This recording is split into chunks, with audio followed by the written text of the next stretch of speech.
sanget anggen kula mundi pareng pangestu paduka pukulun lumrahe titah ingkang ngadhep ana ing kayangan iku nganggo badan sukma nanging gene jeneng kita Semar munggah nang kayangan kok nganggo badan wadak pancen kula jarak eyang pukulun wosing gati nggen kula marak sowan kula badhe nungsung adil adil bab perkara apa Semar matura duk rumuhun kula menika dipun titaken saking kayiwangan kinodrat ing jagat kedah manggon mapan wonten bumi Nusa Jawi manggen wonten bumi Nusa Jawi dados danyange tiyang tanah Jawi menungso ingkang kapisanan manggen wonten bumi tanah Jawi nggih kula menika eyang pukulun iya pancen bener mengkono Semar kula kadawan momong ratu-ratu sing watakipun watak utama satriya tama ratu sing jujur niku momongane Semar nanging pukulun kula tingali saya dangu donya niki kok wontenipun namung rusak donya pun bobrok bumi ini pun sami sambat yen upama kok saged tata jalmi bumi niku kaya pun mboten kerasan manggon tenggone manggon teng kodrate pun mboten kerasan sebab pakardine menungso ingkang rinten lan dalu mung badhe numpuk bondo gayuh kamulyan gayuh kamokten aniki pukulun mboten namung menika kathahing pagebluk kathahing pancabaya ingkang kasandang dening titah bumi sami bengkah gununge jugruk lemahe longsor toya samudra meh mawon badhe mumbul nyelem wonten daratan niki janjane dos pundi yang pukulun menungsa niku sami kontrang-kantringan kaya gabah dipun interi nyalor ngidul ngetan ngulon mung butuh slamet ndhedepe dhateng pangeran manembah ning do bingung sing disembah niku sinten lumrahe nggone manembah niku mung manembah wadak mung dicepetke selak ajeng meme gabah selak ajeng nampa tamu wusana kinten kula niku jenenge manembahing wadak merga dene dereng gunake rasa napa melih tekan tataran cahya kula badhe miterang pukulun ngajwalati sangayu palungguhan ulun Semar Badranaya kawruhanana sak temene pancen bener iki wis tekan titi wancine bakal ana garu ingkang mlaku leripun iki jaman penyaringan wong kang candala budine kebak kaculikan kebak kamurkan kebak dosan mengko calone bakale katut laku ning jaman satemah musna ilang tanpa tabet dene menungsa sing manggon ana bumi iki mengko mung kari pitataning jalma kang pinilih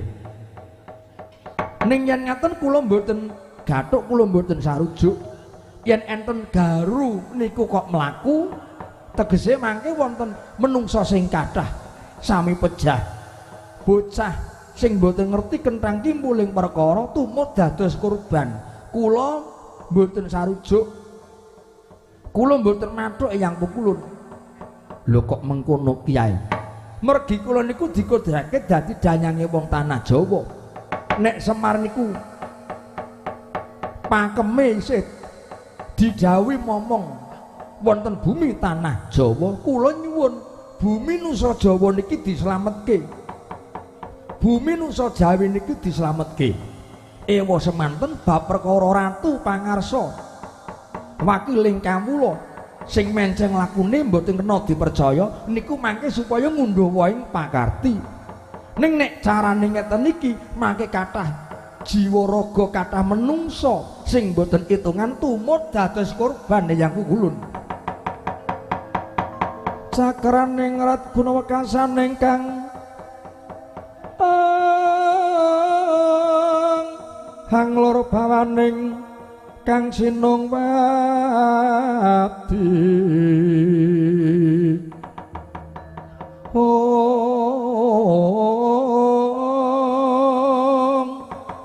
jagat nyokang kinarya momong eka tunggal watak nyokang gumingsir emba-embaning kanywangan sawela kringging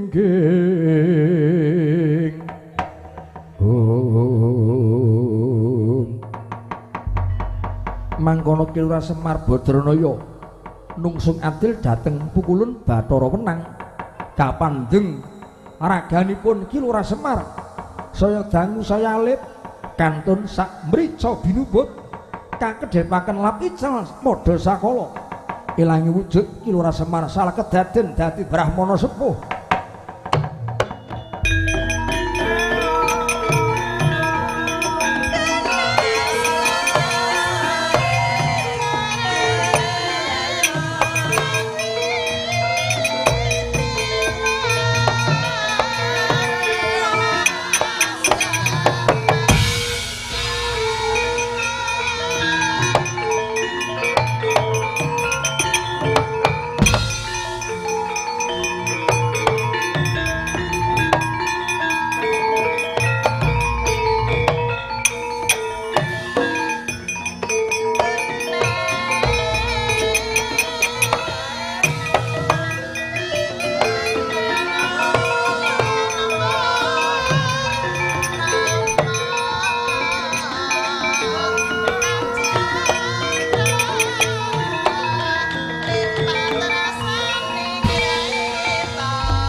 Dados menapa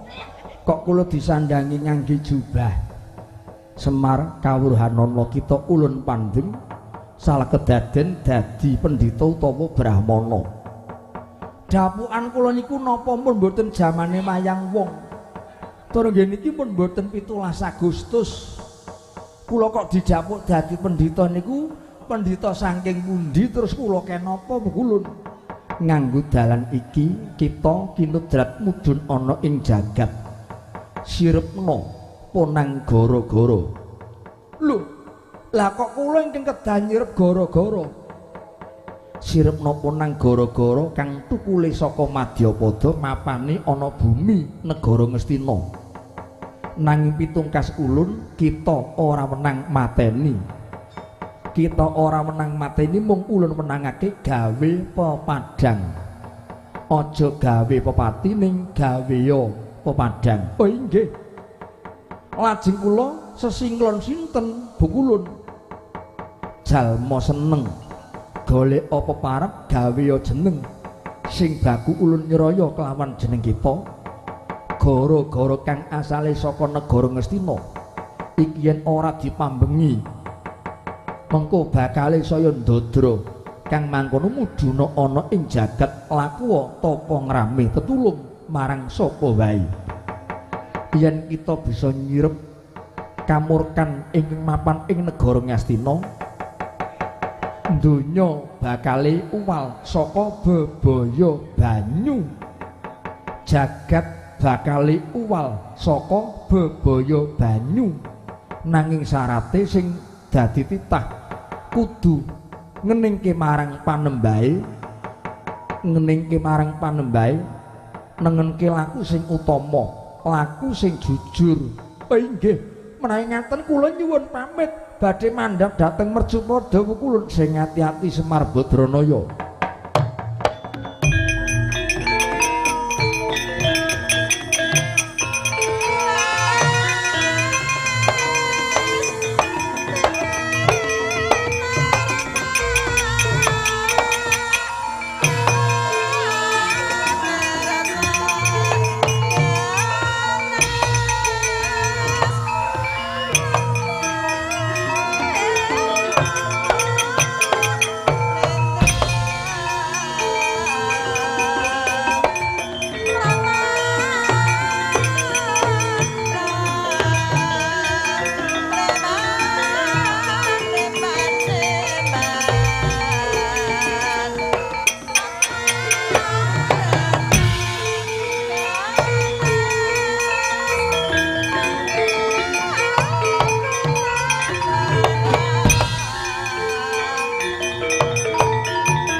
mangsa madangi jagat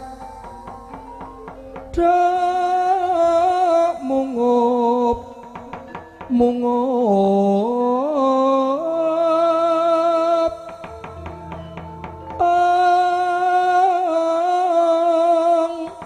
haneng sapucak pucuking wukir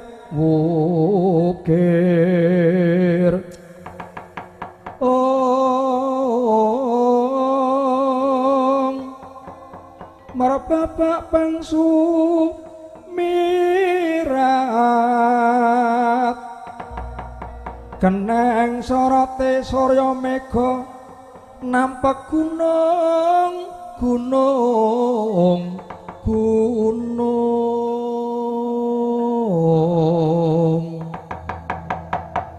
nampak mega gunung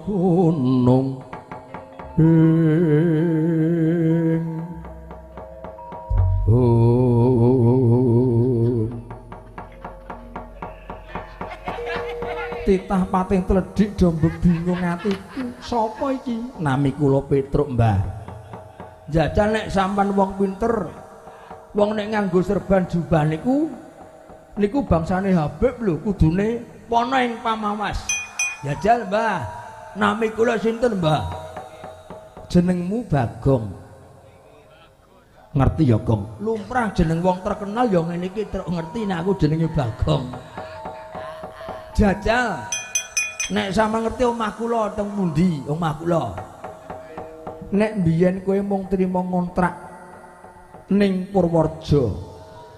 terus saiki kowe manggon ning omah tingkat nah bener banget ning ya kuwi sing tingkat mau dudu omahmu ning sing tak karepke omah tingkat ki omah pitik waduh malah ngenyek terus nyuwun tulung Mbah niki momongan kula ketiwasan ketriwandan nyuwun dipun tulungi Simbah panjenengan sinten Petruk karo kowe Bagong sumurupa aku pendhita Kelyang Kabur Kanginan Kandang Langit Kemul Mega Resi Sangga Buwana iya momonganmu jenenge Janaka leres tak usadani ning aku mung nyuwunke pepesten paringaning Gusti Janaka yen kowe mati wong durung pancine tangiya kowe Janaka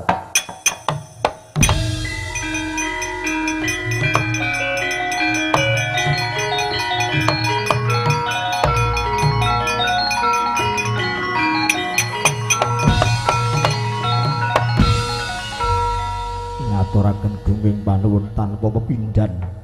paduka sinten penemban Resi Sangga Buwana Janaka Katriwandan dipun seraya Kaka Prabu Punta ngupadi murcanipun Kakang Semar goleki Semar inggih terus saiki Badranaya ana ngendi mapan wonten negari Ngastina Penemban kok ora diboyong mboten purun bapak niku mbok bilih ulap kali gebyaring kadonyan bapak niku nek nuwun sewu nek kalih daharan ora butuh kalih wong wedok ampun mboten iso ning nek diparingi dhuwit kon nggih tuku nomer lah niki bapak niku katen teng Ngastina niku mula angger nyethuk njingkluk nganggo kaca mripat niku mung ngrumus angka pasrah jiwa raga Penemban tak tulungi tutna laku jantraku Raden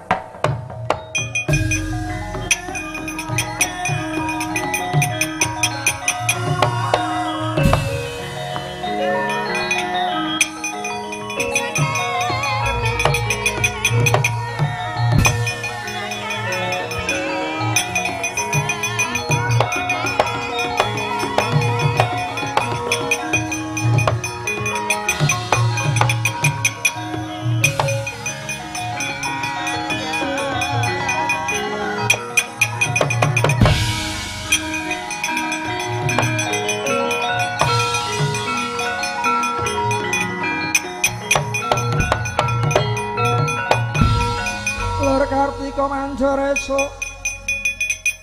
sumilak wadana kengis kungase dining busana yen wacana kudu manis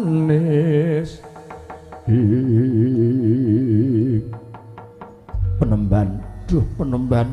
kula nyuwun dipun ruwat, Penemban. Ana klabang karo manuk Garuda. Kowe klabang apa uler? Kula klabang. Nun, kula klabang. Oh, tak kira uler. Garuda karo klabang. Kowe manuk ning kok nyolowadi banget. Wong manuk kok ulese apik temen. Mongko nek manuk sabane alas ki sak ora-orane ke nyucuk iwak. Lah kok iki kok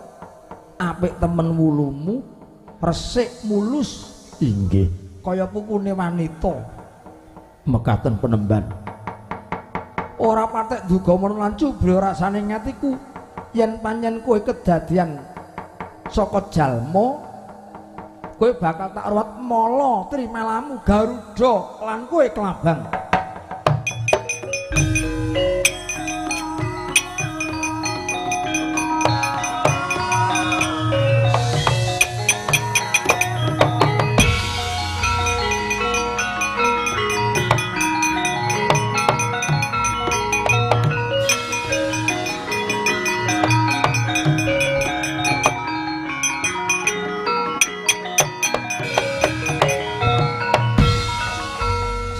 Gatotkaca karo Sencaki sampun priksa. Iya. Aku Resi Sanggabana wis ngerti apa sing dadi ceceking atimu. Kowe arep mboyong Semar ning Semar panggah leres. Sencaki kok meneng wae, kok ngantuk? Mboten. Yen arep mboyong Semar ora kecunggah pasrahno karo Sanggabana tak boyonge Semar.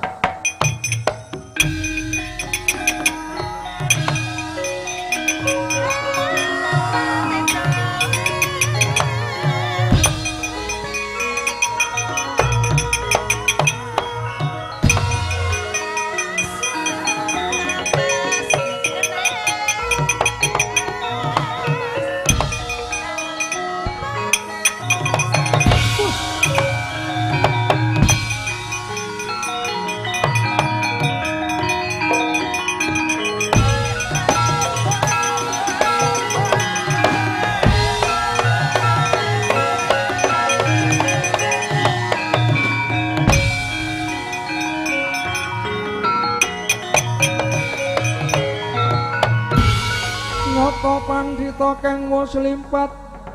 wedharing ilmu kang sanyata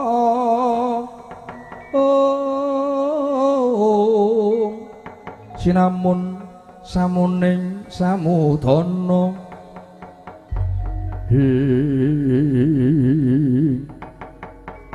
pendhita tuwek elek sapa najan tuwa wong isih pinter dibutuhke wong pirang-pirang aja ngenyek peyek diremet-remet ngenyek aja banget-banget kaya dagelan wae ora apa-apa sapa kowe Raden Tumenggung Kartomarma mundur goleki Semar kono mrene tak gandeng tangane tak weruh rupane Semar kaya ngopo ora sanggup kok koncane iki Semar Badranaya lho ha wong kudu apa-apamu kok dikukui Harum mangsane po Semar ku seneng karo kowe wong ora seneng kok diupi-upi kok dikukui ora gelem minggat gedeng jerahmu